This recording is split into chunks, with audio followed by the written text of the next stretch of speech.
I'm on. You're on. We're on. We're on. We're on right now. Hi, everybody. Hi. Nice to see you. Nice to meet you. I'm so new. I'm baby dean. This is my first semester. And how's it going? Ooh, the learning curve. Sure. You know, any learning curve, really, right? Yeah. In anywhere we go, anywhere at all. But what an amazing, I mean, it's so alive. Everything is happening at every hour of the day. I mean, do you sleep, people? Do you eat? Do you sleep? Right? It's crazy. I remember hearing a lot of horns in the alleyway behind school, and I loved it. That was like the best. Just listening to the students practicing in the practice rooms. It's alive, honey. It's fierce. So, Jan. Hi. I have so many questions, but we're also going to open it up to the audience. There should be a mic in the audience as well. Is there a mic in the audience just to make sure that you can be heard? Yes, because we're recording. Okay, so... Oh, we really are live. Oh, yeah, we're live. Hey. Okay. What inspired you to start your journey as a drag artist? And how did the character Jan Sport come alive? Well, like I said, I started doing drag as Kris Jenner, so I don't really know how I fell into that, to be totally honest with you. But I will say I really loved makeup, and I did take the drag class at school to learn more about it because I loved RuPaul's Drag Race. And then when the opportunity presented itself to me to be a drag queen, I was like, well, I'm just going to do it because I love makeup, love a wig, and I want to figure out what this is. So I felt like it was natural for me to go into it. I was like, where do I fit in this world in entertainment? And I was like, baby, you're a drag queen, okay? That's what your gig is. And so I kind of just felt really good about my first performance, and I never really looked back. I was like, let's go. And then Jan Sport came about by one of our classmates. Her brother went to a theater school and was like, honey, when you start doing drag, predicted it, my God. He's like, your name is going to be Jan Sport. And that's just truly how it happened. I was like, okay. Just like that? It's like, yeah. That's like, amazing. This is a fun name. Cool. And wow, it's crazy. Yeah, now I have a backpack with Jan Sport, which is crazy. You have merch. I have merch. Official Jan Sport merch. You have to go on the website. There's merch. There's merch. Okay. Anything in your theater training like helps you? Like what do you use? Well, it's funny because really how I started making my numbers was I was trying to paint and do my makeup like Kris Jenner. And I stumbled upon a random season, and I was on the 3rd episode, and it's all about Kris Jenner trying to get in Chicago on Broadway. And I said, I gotta do something with this. But it truly brought me out of my shell in a way that I had never felt super free before. And I reminded myself of all of the training that I had at school. And I'm like, baby, I'm doing theater right now on this stage. It's just a little bit different. And I incorporated my own theater training into it. I mean, I know that we said it was a Kris Jenner number trying to get in Chicago. But at the end of it, she says, if being on Broadway is my dream, then it's my dream. And so I live saying I dreamed a dream. And bringing that training to my crazy little theater brain was really, really fun. And it just kind of went naturally. You know, theater is theater. Yeah. Telling a story and like bringing people to you and being the mirror. Art is art, regardless. You know what I mean? This is a sea of people that have trained on how to tell a story. How did RuPaul's Drag Race, with your training, and how did all of that inform the rest of your life? It was such a unique experience, and being there, it was very intense in a way that I had never felt before. And also you're cut off from like all of your friends and family. So you're just really on your own, and you have to really trust yourself. And I think the conservatory training really was like, baby, you've got this. You've been through a hard day. You've been through hard weeks before studying and doing everything at school.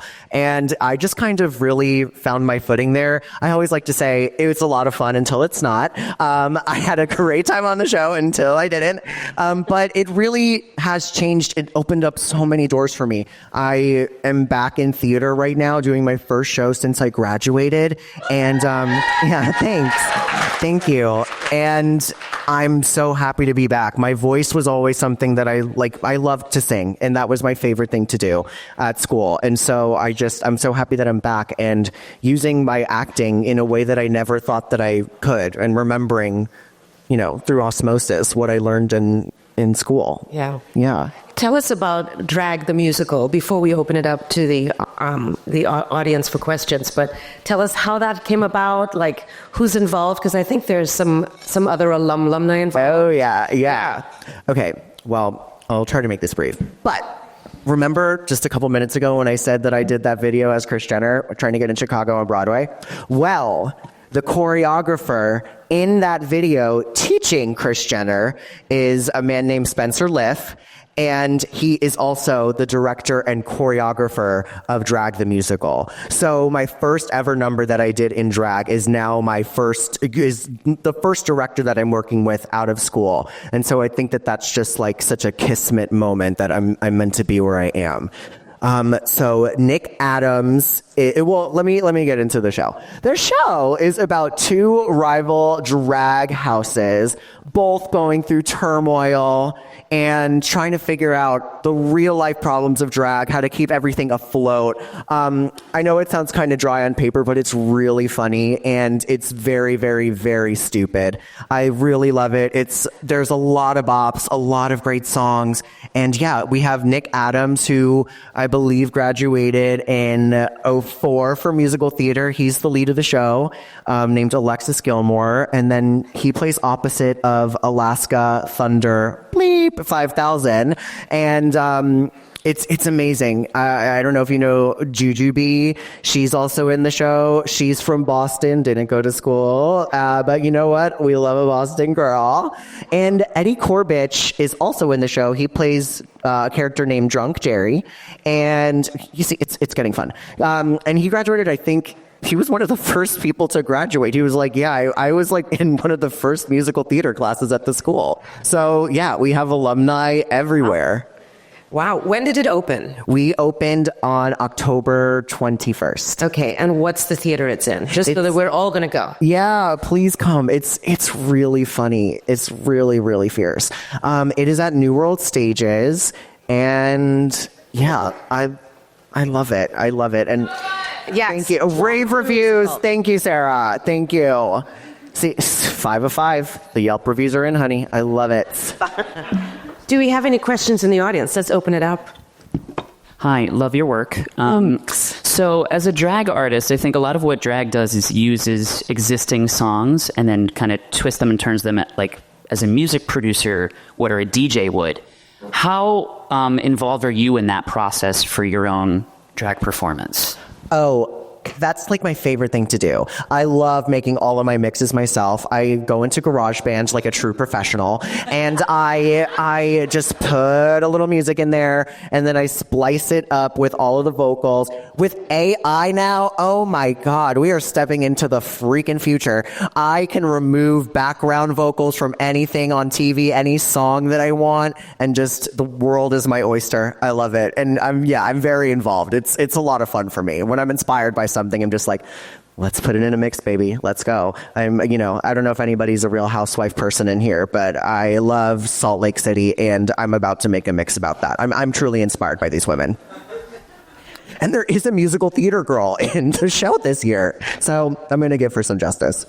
What is there a personality that you haven't done yet that you're looking forward to doing? That's a great question. Who's an icon that you are dying to create? Cher. I would love to do Cher one day. I've never done that, and it's such a specific makeup plot that I'm like, baby, let me just go talk to Miss Stephanie J. Block, see what she did for the show, and just chat with the girl. Cher would be fun. Cher would be really cool. you get that show together, and we're all going to be there. Yeah, okay, done. Well, come to Drag the Musical first. I promise. It's a lot of freaking fun. Question? Any questions out there? Will you talk a bit about the original music that you've recorded with another, not Boston Conservatory, but Boston performing friend? Yeah, me and my best friend, Andrew Barrett Cox, who went to school right up the road. Him and I have been friends for like 15, 16 years. And we love just making music together. And I don't know, he's very inspired by a lot of comics and a lot of anime and just really wants everything to be crazy over the top, and I love that style. He's always like, baby, sing higher. He's like, yep, no, we're gonna key change right here, right now. So he's always pushing me to do my best and really, really give and sing down. But I love recording original music. I mean, when I was on Drag Race, I did my all-star song called Jantasy, which was so out of left field, and I loved it. And then I have a song called Gay Hands Up, Happy Pride. And yeah, it's a lot of fun to write music. I want to definitely get into it a lot more in the future now that I'm like back really singing and doing that. So yeah, keep an eye out for some angsty songs. I can't wait. That sounds like the next. I think there's an album in there. Yeah, definitely. I think we're at Berklee. Yeah. Oh, yeah. And I think there are a number of alumni here. Oh my God. I'm just saying. Yeah, if you ever need a drag queen to record in that beautiful facility, please let me know. Oh my God. If you ever need one. Oh, wow. If she asks, you should probably say yes too. Oh my God. You know, we were talking before, and next year is your 10th year anniversary. I would love to like bring your entire class, as many people as, you know, can come, just to 10-year anniversary, come back and say hi and talk to the kids. Yeah, it's so crazy. Talk to the wide-eyed and bushy-tailed. It's crazy because I'm like, who is still there? Like, who is still there that I know that still teaches? It's crazy how time freaking flies. But yeah, I would love to go back. I never miss a chance to go back to Boston. I love it so much. Nice. Yeah. What about the Berklee people in the audience? Like, put up your hands, Berklee. Berklee musicians. Yeah. We need to get all of you together and jam band. Don't you think? I think so. We need an alumni jam. An alumni jam. Done. Let's make it work. All right, we'll make that work. So what's next for you? You know, I'm just doing this show right now. This is the first time that I've had any like routine in New York that is at a normal working hour. I used to work in the bars, and you still kind of do, until, 2 or 3 in the morning. Yes. It's a living. But now I'm doing Drag the Musical, and I have routine, and it's really fun.